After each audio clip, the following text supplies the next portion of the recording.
Hi, my name is Kabir. Welcome to Kabirology.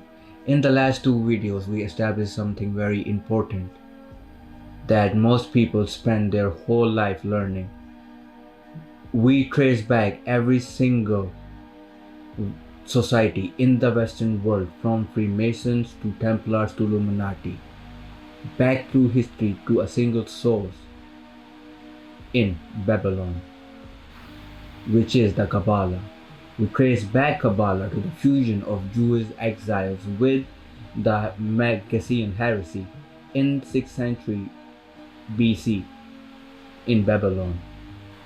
And then we discovered the dying god myth, a solar deity whose entire life cycle is embedded into our calendar, starting from Christmas to Easter to Halloween. And we discovered how in the framework of the Quran all of this sits nicely, and it's on a cosmic mission which was launched even before the flood and has never stopped since. And now we move on to the next chapter of the story.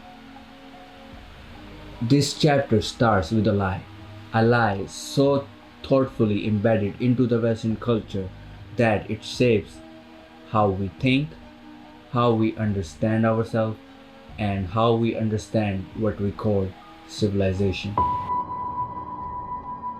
We were all taught that Western civilization started in Greece, that the Greeks around 500 BC did something miraculous and unique. They stepped out of the world of myth and superstition and invented something new. Rational thought, objective inquiry, philosophy, and democracy. That story is not true. It is not true in any meaningful sense, and the scholars who have studied it carefully, not any fringe researchers, but the most respected classical historians of the 20th century have said it plainly. Greek philosophy was not a break from the world of myth and religion. It was a repackaging of it, a translation of ancient Eastern mysticism into the language of reason, a new coat of intellectual paint over the same Babylonian walls. Greek philosophy was Babylonian mysticism in disguise. And now, in this video, I am going to show you exactly how that happened. Let me begin with something that will surprise you. According to some of the most eminent scholars of ancient history, including Walter Burkert, widely regarded as perhaps the greatest scholar of ancient Greek religion of the 20th century, and M.L. West, one of the foremost experts on ancient Greek literature, Greece was not a Western civilization in any meaningful sense. It was a Middle Eastern civilization. Let me say that again, because it may contradict everything that you may have been taught in school. The culture that produced Plato, Socrates, Pythagoras, and the democratic experiment in Athens was a product of a culture which was not in the West but started in the Middle East. Specifically, it was shaped at its foundational level by the Phoenicians. Now, who were the Phoenicians? The Phoenicians were a Semitic people who inhabited the coastal strip of what is today Lebanon, northern Israel, and part of Syria. They were the greatest maritime traders of the ancient world. Their ship reached every port in the Mediterranean Sea, from Egypt to Spain. And here is the detail that changes everything. In terms of language, culture, religion, and intermarriage, the Phoenicians were effectively indistinguishable from the ancient Israelites. This is not a fringe claim. This is documented conclusion of Professor Burkert himself in his landmark study, The Orientalizing Revolution. Think about what that means. The civilization we call the cradle of the Western world was shaped at its foundation by a people whose culture was inseparable from the ancient people of the Old Testament. The birthplace of Western civilization was built on a Semitic foundation.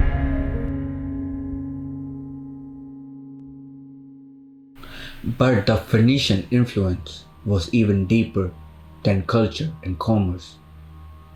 Here is a fact that you almost never were taught in school. The Greek did not invent their alphabet. The Greek did not begin to use written letters until around 700 BC, and when they did, they borrowed an existing system almost wholesale with only minor modifications. The alphabets they adopted had been in use equally by Hebrews, Phoenicians, and Aramaeans. The Greeks themselves knew this. They called their letters Phoenicians, and they had a legend explain how they received them. According to Greek mythology, the alphabets were brought on Greece by a man named Cadmus, a Phoenician prince from the city of Tyre. Now, Cadmus is also credited with founding the Greek city of Thebes, one of the most important cities in classical Greece.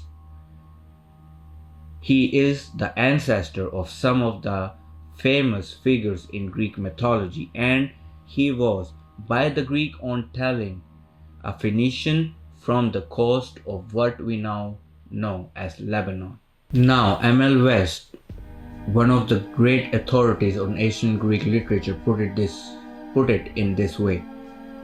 Near Eastern influence cannot be put down as a marginal phenomenon to be invoked occasionally in explanation of isolation peculiarities. It was pervasive at many levels and at most times. And Burkert added something even more striking, that mainstream scholars have been deliberately reluctant to acknowledge this. He notes that textbooks routinely depict Greek and Eastern objects separately, as if keeping them apart on the pages could somehow keep them separate in history. You have to ask yourself, why? Why would the academic establishment be invested in presenting Greek civilization as something that emerged pure and autonomous from European soil, when the evidence for its Middle Eastern foundation is overwhelming and has been known for decades? That is a question we will return to, but for now, hold it in your mind. Now let's talk about Greek philosophy, because this is where the lie runs the deepest. The story we were taught is this: around the 6th century BC, in the Greek city of Miletus, a group of remarkable men, I'm gonna butcher these names, Thales, Anaximander, Anaximenes, did something unprecedented. They looked at the world and asked, what is it made of? Not what God made it, but what is its substance? They replaced myth with reason, superstition with inquiry. That was the birthplace of Western philosophy. It is a beautiful story, and it is fundamentally wrong. A scholar named F.N. Comfort, a Cambridge professor, one of the most respected scholars of Greek thought in history, spent decades dismantling this myth. His book, From Religion to Philosophy, is one of the most important and least read books on the subject, and what Comfort demonstrates rigorously with primary sources is that there was no radical break between the age of Greek religion and the age of Greek philosophy. Greek philosophy was not the invention of a new way of thinking, it was the radicalization, the dress up in the language of reason of ideas that were already ancient when the Greek encountered them. And those ideas, the substance of what became Greek philosophy, were not native Greek ideas. They were the teaching of the Chaldean Magi. Greek philosophy was the Babylonian Magi tradition in the language of reason. Let me show you exactly how this happened. The evidence is not just circumstantial, it is direct. Remember Orpheus? Now, Orpheus is the legendary figure at the heart of one of the most influential mystery traditions in ancient Greece. The Orphic mysteries, along with the Eleusinian mysteries and the Dionysian rite, were the secret religious initiatory tradition of ancient Greek world, and from them directly grew Greek philosophy. Now, who is Orpheus? The legend says he is a magician of supernatural abilities. His music was so beautiful that it charmed animals, trees, and rocks. When his wife Eurydice dies, he descends into Hades, the underworld, and charmed even the god of death. With his lyre, he came back from death. Sound similar? This story, descent into the underworld, return from death, is the dying god myth in Greek dress, and the scholar knew it. But here where it gets remarkable. Ancient writers, including Jewish philosophers of the 3rd century BC, made a connection that has been quietly buried by mainstream scholarship. The philosopher named Artapanus wrote plainly, as a grown man, Moses was called Moses by the Greeks, and this Moses was the teacher of Orpheus. The founder of Greek mystery tradition, the man whose rite became the foundation of Greek philosophy, was, according to this account, taught by Moses. The founder and another Jewish philosopher of the same time, Aristobulus, went further, quoting an Orphic poem that says explicitly, "Listen, for I proclaim the truth, son of the light, bearing moon, Moses." The Orphic mysteries, the foundation of Greek philosophical thought, claim to derive from Moses. From the same tradition the Kabbalah emerged from the same line that runs back to Babylon. Orpheus claimed Moses as his teacher. The Greek mystery traced to Hebrew soil. And Orpheus himself, the legend tells us, was not a Greek at all. He came from Thrace, the southern eastern Balkans, a region that had been under Persian influence since around 510 BC. The Roman writer Strabo described Orpheus as, and this is direct quote from the ancient source, a magician who at first was a wandering magician and soothsayer and peddler of the rite of initiation, not a philosopher, not a rational inquirer, a magician, a peddler of mystery rite. This is what stood at the origin of Greek philosophy, not reason, not logic, magic and mystery. But of all the things Phoenician and the Near Eastern tradition brought to Greece, none was more powerful, more disturbing, and more consequential for the history of Western world than the cult of Dionysus. You know the name. In Rome, he is called Paxus. He is the god of wine, of ecstasy, of theater and madness. He is the god of masks. He is the god who dies and rises. He is the dying god in Greek form, and his cult, the Dionysian Mysteries, was by every scholarly measure one of the most influential religious movements in the ancient world, not just in Greece, but in the whole of Mediterranean. Herodotus, the father of history himself, traces the cult of Dionysus to its Near Eastern origin. He said, its phallic rites, introduced to Greek through Cadmus, the Phoenician prince we spoke of earlier, and the Greek philosopher Heraclitus, one of the earliest and most important Greek thinkers, explicitly identifies Hades and Dionysus as the same god. The god of the underworld and the god of wine and ecstasy, the god of death and the god of resurrection, two faces of one deity. He is Tammuz of Babylon, he is Baal of Canaan, he is Osiris of Egypt, he is Mithras of Persia. Same story, same cycle, different religion, different geography, same god.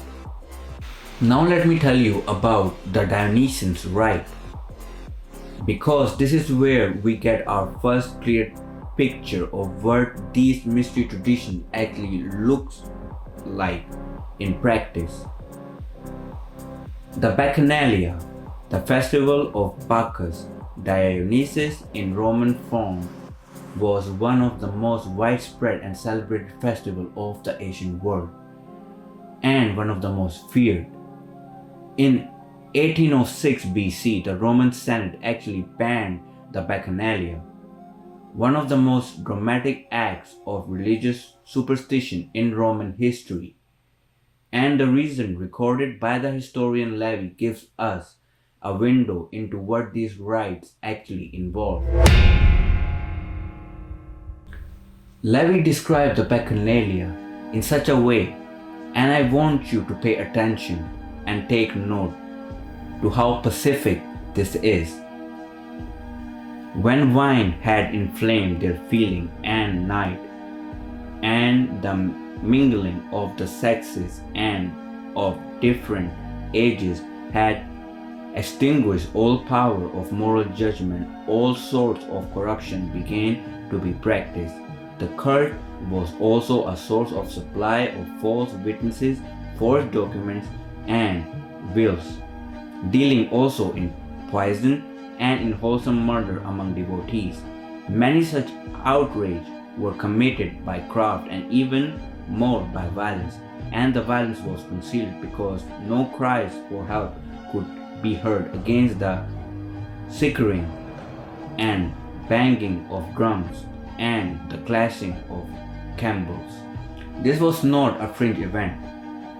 These were the most celebrated religious festival of the ancient world, and what was happening inside them, according to the Romans on record, was something that shocked even the relative tolerant Roman Senate badly enough to outlaw it.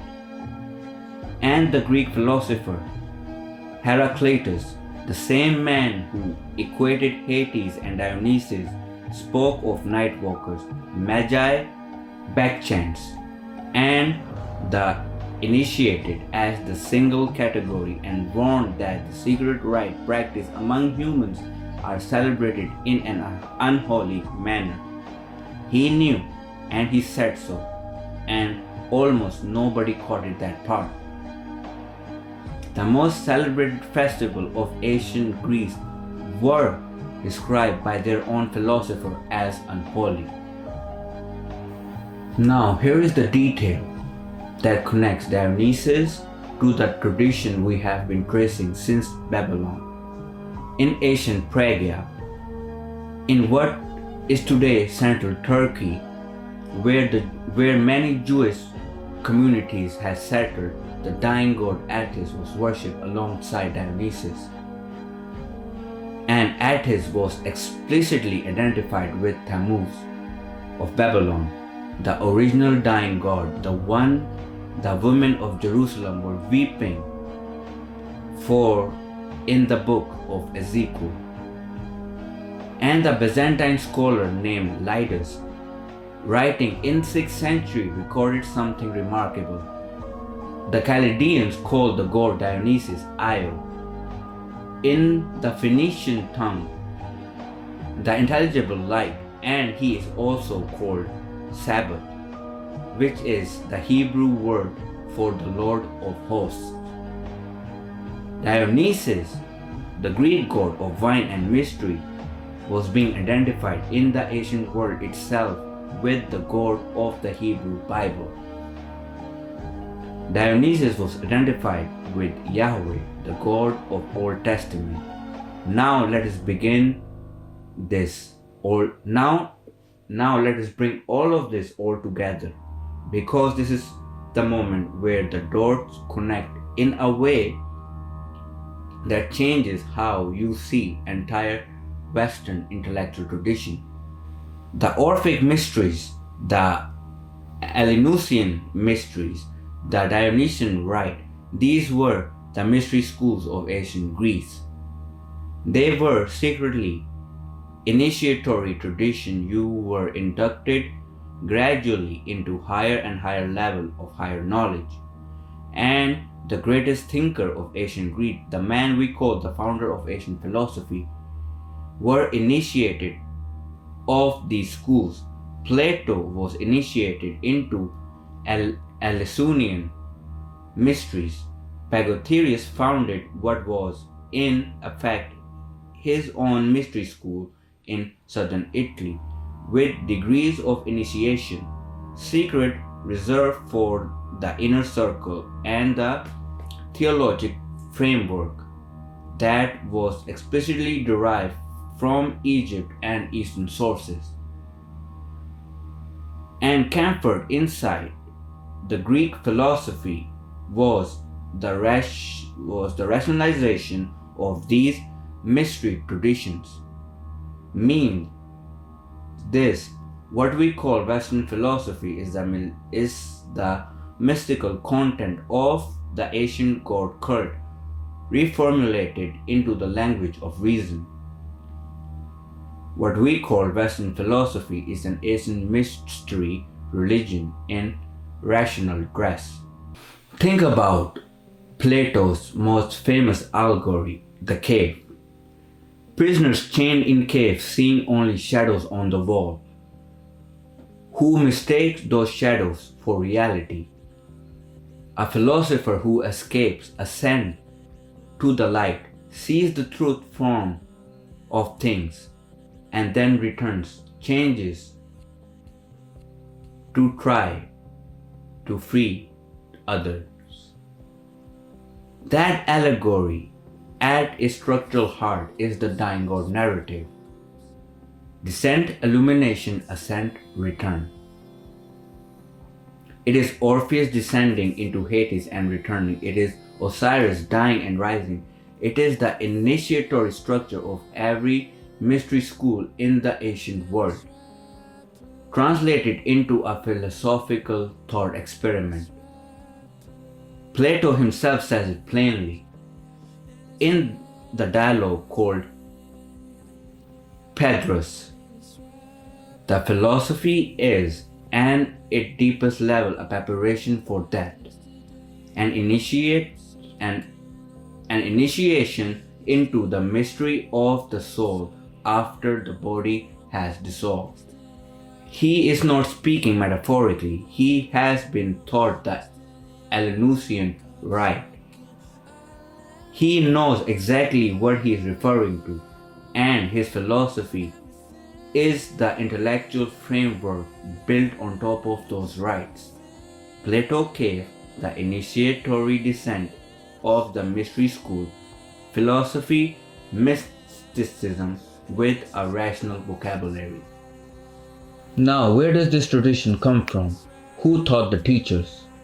Plato's own student, Aristotle, the most influential philosopher in Western history, who taught Alexander the Great, and Josephus, the Jewish historian of the first century, preserve a remarkable account claiming that Aristotle himself said his philosophical idea derived directly from the Jewish sages he had met in Asia Minor. Josephus quoted the philosopher Clearchus. This man was a Jew by birth. He was Greek not only in language but in soul, and he imparted to us more knowledge of his own. Aristotelian philosophy, the foundation of Western scholasticism, the intellectual skeleton of medieval Christianity and Islamic jurisprudence alike, was claimed by the ancient sources themselves to trace back to Jewish wisdom, which traced back to Babylon. Aristotle's philosophy, claimed by ancient sources to derive from Jewish wisdom from Babylon. Let me tell you what we have established so far in this chapter. Ancient Greece, the civilization we were told was the rational, autonomous birthplace of Western thought, was built on Semitic, Phoenician, and Babylonian foundation. This is not speculation. This is documented by scholars who have studied it most carefully. The Greek alphabet came from Phoenicia. The Greek mystery tradition, Orphism and Eleusinian mysteries, the Dionysian rites, were derived from the same Semitic and Babylonian well that produced the Kabbalah. Greek philosophers Plato, Aristotle, Pythagoras was the rational reformation of mystery school theology, not a break from the world of religion. A new religion for the same ancient idea, and a deity at heart of the Greek mystery. Dionysus was the dying god, again wearing a Greek mask. Descent of Tammuz of Babylon, identified in the ancient world itself with Yahweh, the God of the Old Testament. But the story doesn't end in Greece, because Greece was about to be conquered by a young man from Macedonia. Descent, a man tutored by Aristotle who would do something no one had ever done before. He would take this entire tradition, the dying god cult, the mystery school, the Babylonian mysticism, dressed in Greek clothing, and spread it across the entire known world. His name was Alexander the Great. And in the wake of his conquest, there would rise a city, a single extraordinary city on the coast of Egypt that would become the greatest center of learning, mysticism, and occult synthesis the world had ever seen. A city where Babylonian Kabbalah, Greek philosophy, Egyptian magic, Persian astrology, and Jewish scripture would all pour into one vessel and fuse into something entirely new. That city was Alexandria. This was video 3, and I'll see you next time